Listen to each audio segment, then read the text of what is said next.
You're watching Editor TV. This is Tori Mellott, and we are at Bergdorf Goodman for the launch of Susanna Salk's book, Room for Children. Who are some of the designers in the book? Jamie Drake, Charlotte Moss, Alex Papachristidis, Philip Gorrivan. So it's a star-studded book. Star-studded book. What I really think is the most exciting thing about children's design right now is that there's no more rules. There aren't boundaries that there were maybe 20, 15 years ago. If you had a boy, you had to do barbar and choo-choo trains and blue, and girls were Raggedy Ann and pink, etc.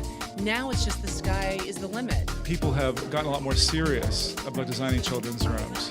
So there's a lot more material out there, a lot more product, a lot more children's fabrics out there, a lot more children's stores. So I just think there's a lot more awareness. People didn't think about children's decor very much. It's sort of like definitely a new thing. You know what I really think is that kids, whatever your kids' rooms look should sort of seamlessly blend into the rest of your house. It seems to be that people are incorporating their children's room a little bit more into the overall design of a house. It's not something that's separate anymore, and that it does have to sort of speak the language of a house. So I think that we don't give the children enough credit for knowing what they want.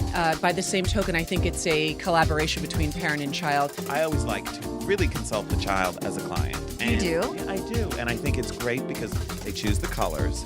We sort of, the mothers and I work on the direction, and then we present it to them. And it's fun for them. They feel a part of the process. And of course, you know, we take it up a few notches because what a kid wants and what mom and I want might be just a little bit different. Do you think that kids should have a say in how they decorate their room? Oh, definitely. Definitely. And why is that? Well, I think they need to sort of express their own little individuality and not have something superimposed on them. I mean, I wouldn't want that, would you? I think that the child's job is to make the novelty themselves. When you're a new parent, you forget that it evolves, that they evolve. So you do your picture-perfect nursery, of which they have no say in, and then all of a sudden you're like, oh yeah, I have to change this now. They're no longer in a crib.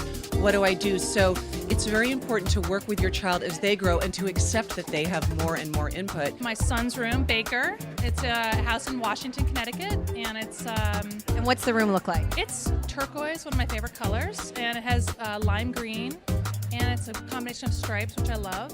Did you decorate that, or did Baker have anything to do with it? He had nothing to do with it. I decorated before he was born. Now tell me what Elio's bedroom looks like. You want to see? Yes, I'd love to see it. I lived in India for 6 months, so this was my bedroom outside of Udaipur. So that's a photograph? Yeah, and then we had it blown up and printed on canvas. It's such a beautiful book, really. The whole thing is so well done, and it's such an amazing resource. I think Susanna did such a great job on the book. It's so great. She did. It's beautiful. There's nothing out there like it. This is Tori Mellott with Editor TV, signing off from Bergdorf Goodman, where we celebrated Susanna Salk's book launch, Room for Children. See you next time.